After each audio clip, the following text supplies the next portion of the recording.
Welcome to Macon Memories. I'm Lynda Wright at Randolph-Macon College. Today is June 11th, 2025, and today I'm here with Barb Wirth, academic secretary from in the sciences, and welcome, Barb. Thank you. Barb is retiring at the end of this week, and so we wanted to sit down and hear some of your stories. So, Barb, by way of introduction, please tell us where you're from, your background, and how you've happened to come to Randolph-Macon. Okay, well, I was raised in Upper Michigan and traveled around the country, lived different places.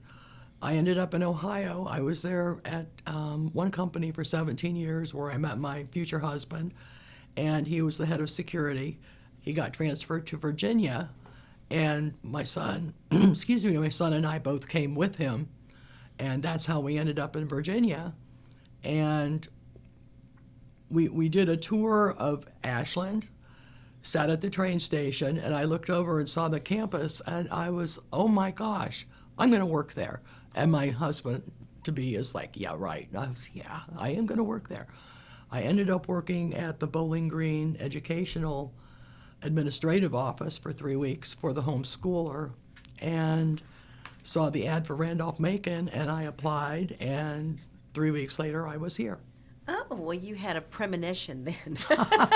And that was around 2001? Yeah. Yeah, that you... No, it was 2000. 2000. Yeah. Okay, so you started in the fall of 2000, or was that springtime? I started August 24th, 2000. Okay, right before the fall semester. Okay, and you retired in 2025. So that's a nice bookend. Yeah. That's excellent. Very good. So when you saw the ad, was the position similar to what you have now, or how did that evolve? The job, I mean.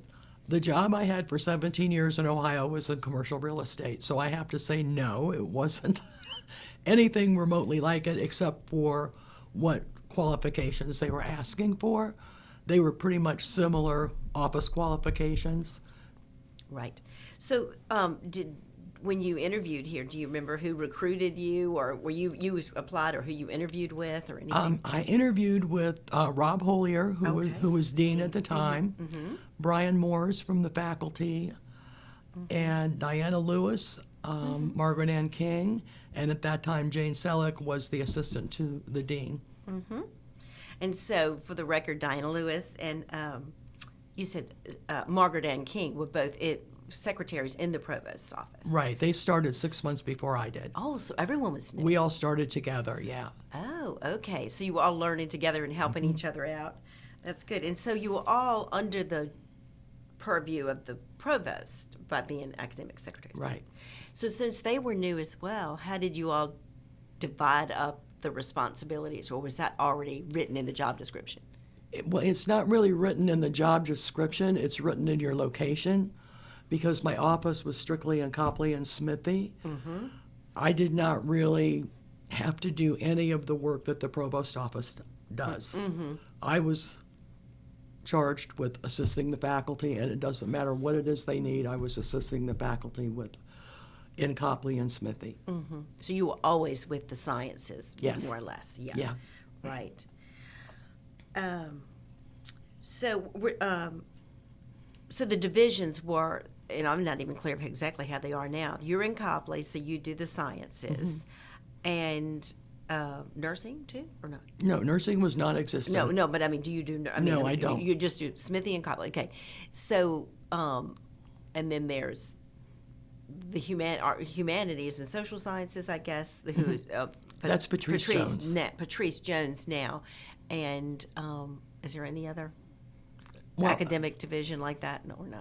Well, Sabrina works part-time for the president, and she does the honors department. Okay. Yeah, Okay. Sabrina, yeah. Okay, good.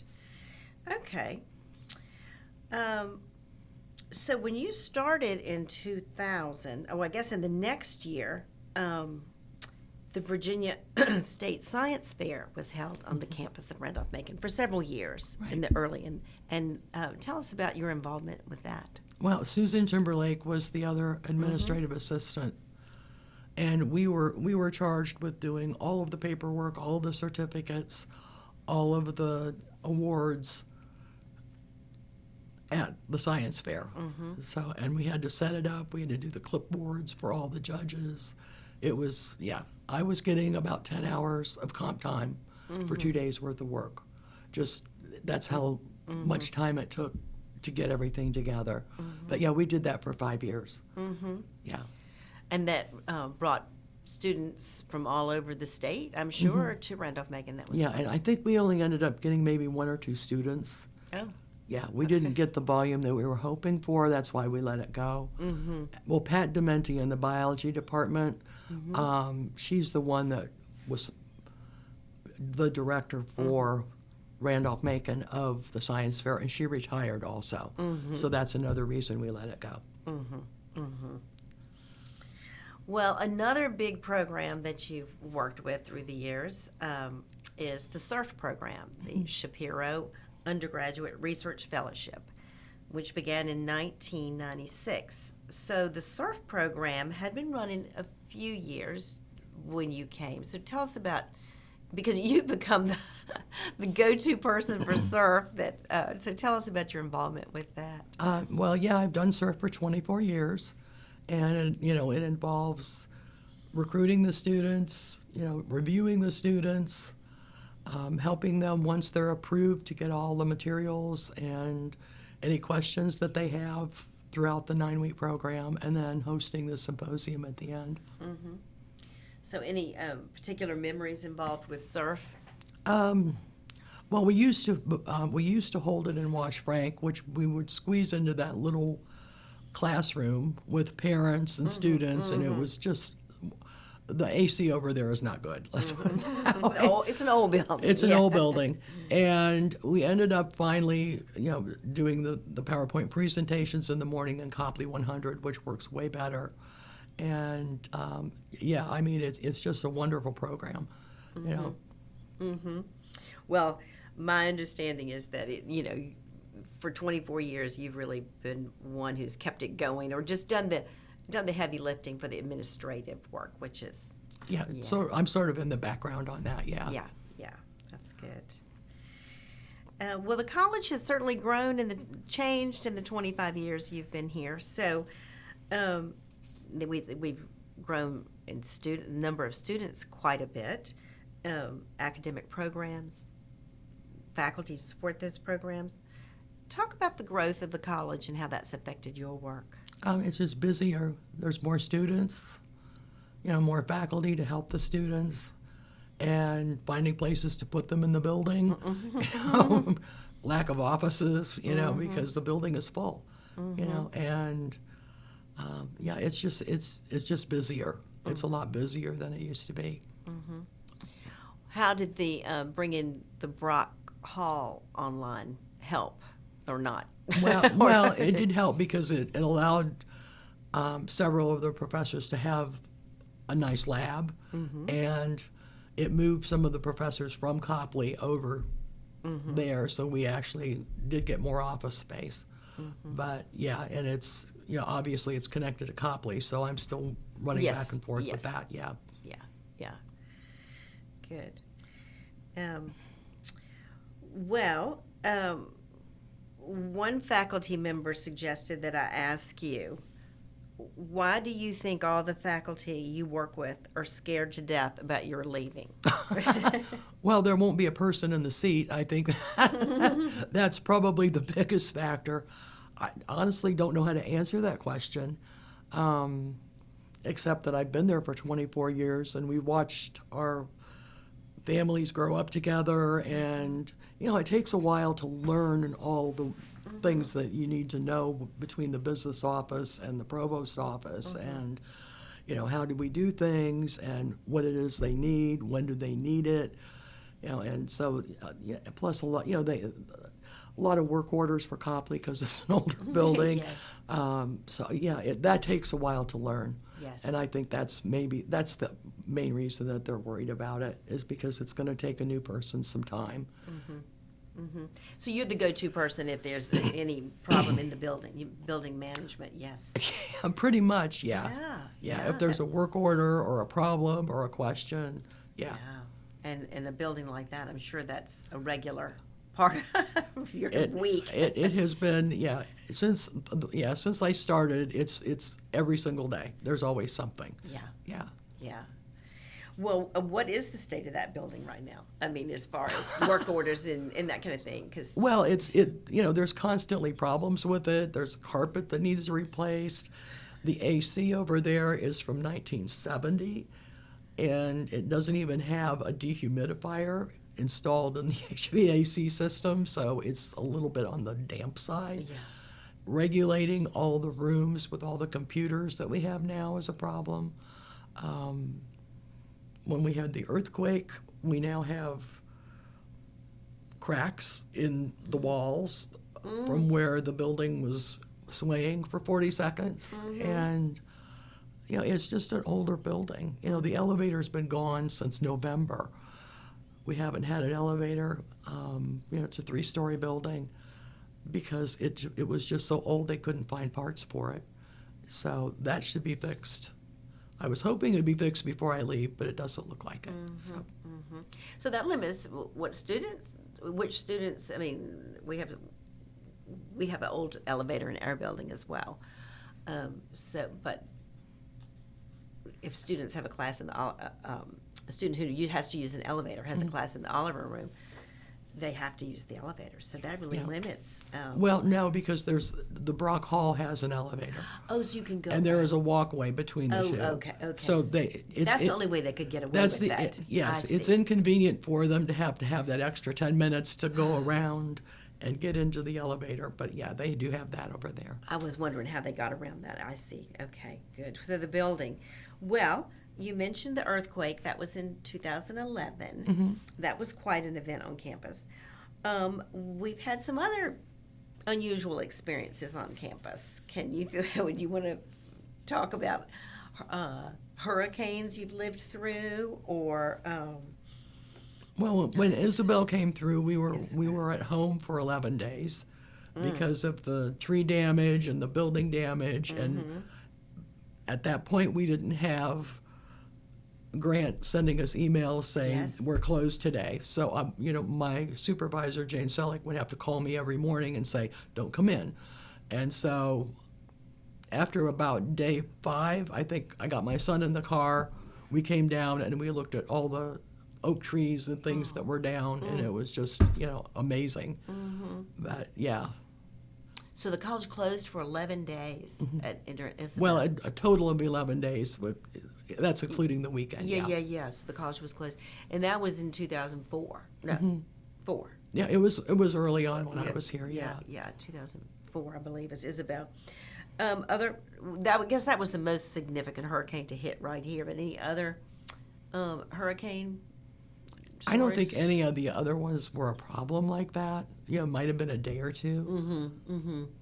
Yeah, I remember early on when I came, there was one that came during freshman orientation, but it was just, it wasn't striking here. We just had massive amounts of rain, and I remember the freshman orientation and the students coming in, and we were handing out beach towels. Everyone had brought in down. It was Oh, my gosh. soaking wet, and this one poor freshman, the window had blown out in her dorm. Oh my gosh. And physical plant and campus safety, well, physical plant, I guess, where they are putting up some plywood and whatever, but their room was completely drenched because it had just rained in their my room on their beds. And I remember her telling us that. Well, another obvious issue we dealt with was COVID. So COVID in 2020, 2021, and of course we still deal with some lingering we deal with the changes from COVID, some of the fallout in big ways. But talk about how COVID affected your work and life, and particularly. Well, for me and for Mimi, we were at home with our laptops working remotely. Yes. And what we do mostly comes in by email. We're making copies, we're making reservations for events, we're doing work orders, we're doing expense things, and all of that stopped because none of that was going on because everybody was completely remote and at home. So we would basically, look at our emails for the day and do whatever we could from home. And it lasted, 3 months we were home, 2 months or something like that. And yeah, Which through the end of that year, from Yeah. March to the end of that academic year. yeah. So yeah, Then when we came back in the fall, we were still having some classes outside. Do you remember that? course, maybe- where they held their classes, I don't know. Mm-hmm. I mean, I would get them ready for their classes, and yeah. Mm-hmm. Mm-hmm. Yeah. Let's see.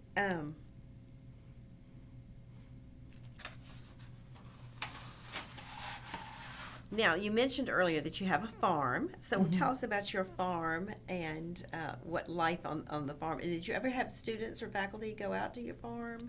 When Alva Hughes was doing surf, I want to say it was around 2005. She was working with the disabilities director in Hanover County, and she asked if she was interested in what effect animals would have on people with disabilities, because there's dog therapy and that kind of thing, and that's what she was interested in. And so they brought a group of about 10 people out to our farm to see our miniature. I raised miniature donkeys. I was a miniature donkey breeder, and brought them out, and the change in a couple of these people was remarkable. So we kept that going, and at our farm we added goats, we added ducks, we had rabbits, we had chickens, we had the donkeys, and they kept coming out even after the program was over for like 2 years. And the last time they came out, because we were just a farm, there was no place to get under cover if it rained, which the last time they came out was a torrential rain. They all had to stay on the bus, and we had to take the animals and pick them up and take them onto the bus so everybody could see the animals. Oh my goodness. It was, yeah. I mean, you can't take the donkeys on the bus, but you could take everybody else. So we did that, and we kind of said after that, we're not really a commercial petting zoo. Right. So we kind of it just kind of gradually went away. But it was for the 2 or 3 years, it was a lot of fun, Yeah. having them all over. And it seemed to help a lot of people. So That's awesome. And so that was actually a surf project. that started as a that surf started project as- with Alva Hughes in psychology. Yeah. Oh, that's awesome. Well, now, do you still have all those different types of animals on your farm? You mentioned donkeys. Well, yeah, I kept 2 of my miniature donkeys because they were born on my farm in 2003. And so I had those. My granddaughter has a pony. My son and daughter-in-law, a couple years ago, were living on 1 acre in Ruther Glen with this pony that had nowhere to run around, had no friends. He looked like Eeyore. He was so sad. Aw. And so I told them, why don't, I've got a 4-bedroom, 2-bath house on 10 acres. We got the pasture, we got the barn. Why don't you move into my house? It's all paid. And you just put a little house on the 10 acres, and I'll live there. You can have the main house. And they were like, yeah, we would love to do that, Mom, but it's on the wrong side of the county because Route 1 is being built up so much. I mean, DC has come to Fredericksburg. Fredericksburg has now come to Ladysmith and Thornburg, where I was, where my farm was. So I said, well, why don't we do this? Why don't I sell my farm if you don't want to live on this side of the county, and we'll use the money and get your inheritance early, and we'll use that as a down payment on something on the Bowling Green side. And so we ended up going together and purchasing a 10-acre horse farm. And I've got a very nice basement apartment. It's all walkout, no steps. They live on the 1st and 2nd floor. We have all the pastures with the animals, and my grandkids are there, my kids are there. Yeah, so it's really nice. How nice. And that's outside of Bowling Green. Yeah. Right. Oh, that's so nice. So it's 10 acre, and you said it was a horse farm. So Yeah. it already had the We already had- infrastructure that you needed. Yeah. Oh, Yeah. that's great. So now so now you have the 2 donkeys that Yeah. are yours and the pony. And okay, very good. Well, you might be set up now for students to come. Yeah. That's awesome. Well, do you have any special connections with any Randolph-Macon faculty or staff or students that you'd want a memory that you want to share? To be honest with you, I love all my faculty. I'm going to miss every one of them. I did not realize that PhDs had such a great sense of humor.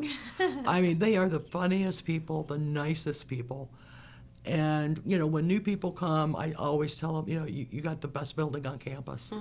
Because everyone in the building is absolutely wonderful to work with. I'm going to miss them so much. And, it just, I can't pick one out. I really cannot. It's just everyone over there is a special person. And they work so hard. And, I'm glad I got to help them do that. But I'm going to really miss everybody. People are coming into my office now to say goodbye, and it's like, oh my gosh, and I'm like, well, I'll see you at the picnic. Right. Yeah.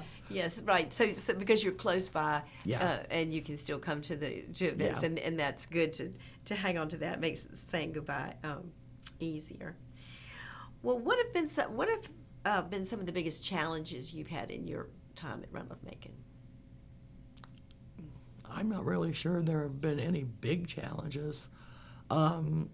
Keeping up with 50 faculty is a challenge. Yes. 50, and so you have 50 faculty that you support. Oh my goodness. Okay, that's well, we split the faculty in half. Patrice has the other half. And I think my faculty tend to do more with me because I'm right there, and they could just walk down to my office and rather than have to go all the way across the railroad tracks to sociology from Haley, that kind of thing. So they keep me busy. So because you were really embedded in the building, and you've been there so long, whereas Patrice is newer. So, keeping up with 50 faculty, that would be a challenge. Well, what are some of the things you've enjoyed most about your time at Randolph-Macon? I just enjoy being here every day because of the people and the students. It's a great group of people in that building. And they make my job. They really do. Being able to interact with them every day is like I said, they're some of the funniest people I've ever met. And, just going back and forth with them every day and just waving hi down the hall. It's more like a big family in that building because we're all so close all the time. So it's a lot of camaraderie over there, it sounds like there. Well, any other memorable moments at Randolph-Macon? Someone mentioned a bear on campus. Oh, yeah, I was here for the bear. I saw the bear. Tell us about the bear. Well, at the time, my office was in 242, which was a fully windowed wall on the outside wall, and I could look out and see the Hughes' house and the president's house. And I looked out and saw the black bear. And immediately. So it was on Caroline Street? It was on Caroline. It started on Caroline Street. Oh. And it wandered around. Well, I called campus safety right away, so they knew. And they did everybody has to shelter in place. But it came over in the little patio in front of Copley. It wandered around in there for a few minutes, and then it made its way down, and it ended up, of course, at the dining hall. That's where they caught it. Well, you could smell the food, maybe. Oh, absolutely. Yeah. So that's where they ended up, darting it and catching it. And, that was a little different. Yeah. What did they call it? Did animal control? Who caught it? Yeah, animal control came and got it. Yeah. Oh, my goodness. Yeah, the only other animal story I would have to tell you is I was here a week, and it was the week before class. So, of course, we had the picnic. Yeah. And at that time, Rob Hollier would take all the new people, all the new faculty, and we would go to the Henry Clay and have lunch. So I'm having this wonderful first week. It's so quiet. I'm like, oh, my God, this job is so easy. Yeah. Then the first day of classes. Uh-oh. And I remember it was absolutely, all of a sudden there was 1 million people in Copley. I was like, I don't know who anybody is because I've only been there a week, and nobody's been there up until Monday when class started on Labor Day. So it's a little crazy, and I get a FedEx package, and it looked like a computer. Came in a big cubed box, and and I was used to doing FedExes from my other job, so I'm signing for it. And I said, okay, Kelly Lambert. And he said, yeah. And I hear this. I'm like, what is there something alive in there? He said, oh yeah, there's 28 rats in the box that he has just left in my office, and he's leaving. And I'm like, wait a minute, this is cardboard. And They can just eat. yeah, and he said, oh yeah, they eat through the cardboard. I'm like, wait a minute. And he said, oh, but there's chicken wire. And I'm thinking, if these rats can eat through the cardboard, they can eat through the chicken wire. So I run to my desk and I'm looking up, who is Kelly Lambert? When can she come and get her box of rats out of my office? And that's when I knew it wasn't going to be the typical, administrative assistant's job. Oh, that is funny. And and they stayed in my office till she came up after class and got them. Oh my goodness! So she had and just for the record, I mean, she had an animal lab down. Yes, she did, and she had it in the basement of Copley. Yes, and any other adventures with the animal lab, like with building issues, or didn't it flood one time or something? Didn't it? Oh yeah, flood? we've had floods on and off. I came in one day and there was water just rolling down the hall on the second floor, and so I don't know what caused that, but there was no animals involved. Yes, in that. yeah. But yeah, I'm trying to think. Well, we did have a possum. The students left the door open at the end of classes. This is probably around 2009 or so, while they were cleaning out the mouse room and cleaning out the rat room, all the bedding and things they have to throw out because they get rid of them at the end of the year. So they left the door open all afternoon, and we had this gigantic possum make its way into the building, and it made its way up to the second floor where I was. But initially, it broke into Kelly Lambert's office because at the time, her lab and her office were in 133 together. Mm-hmm. So her desk was basically in her lab. Yeah. And this thing ate under the door and made its way into her lab, and over the weekend ate a ton of her rat chow. So it could smell the. It could smell the food. rat food. Right. Oh. So it smelled the food and it went under the door and got in her office. Well, Monday morning we found it. We didn't find it, but we found the rat chow everywhere. Yeah. So she put that in her refrigerator. They stuck a concrete block into the area so it couldn't get back in. And the next morning when she came in, it had moved this concrete block and gotten on her desk, and now there's no more rat chow. So she had a little container of condiments, of ketchup and mustard and mayonnaise on her desk. And this possum proceeded to open up all the Little packets of ketchup, and it was all over her desk, all over her books. And they finally ended up catching it on the second floor. It scared me in the ladies' bathroom. It was how the housekeepers would leave the door open so that when they mopped the floor, it would dry. And it made its way in there, and somebody closed the door, and I walked in a little bit later, and there it was. And I mean, I had heard it running in the ceiling tiles on the hallway where the bathroom was earlier. So I knew it was around somewhere, but I never expected it to be in the ladies' bathroom. So they finally caught it. But yeah, that was. That went on for several days. But it sounded like at the end of the semester, if they came in when they were cleaning out. So it was not many students around. Oh, there was hopefully. nobody there because it was the week before surf started. Yes, it was that quiet week. That quiet week, yeah. Yeah. Well, oh my goodness. Well, any other adventures, animal or otherwise? Well, I'm sure that somewhere along the line that a mouse has gotten loose from the mouse lab and it's living in Copley. Yes, bound to. Every once in a while we'll have a group of offices that their granola bars are disappearing or being chewed, but nothing quite as dramatic as the bear and the possum. No. And you can also have mice, even if you don't have a mouse lab. Oh. I mean, we've had mice in the library, so. Oh, yeah. Yeah, so that would be hard to tell. Well, and Alva Hughes did a lot with dogs, and I know surf programs, but she never had any animals staying on campus. No. Yeah, they would just come and go. No, I would bring my dogs in for her Experiment. her surf things too, yeah. Well, Barb, it's been really, really fun to chat with you. just before we close, are there any other stories or memories about Randolph-Macon? Any other shout-outs you'd like to make? Well, other than living through the earthquake and, swaying on the second floor of Copley for 40 seconds. Yeah, I mean, it's just been a great experience. It's been the best job you can expect or want, just working with these people. And it's not just my faculty, it's all the staff that works here too are just wonderful people. And, I'm going to miss them. Really going to miss them a lot. So. Well, I can say that they're going to miss you too. We'll all miss you. We wish you the best in your retirement. And thank you for participating in Making Memories. Okay, thank you.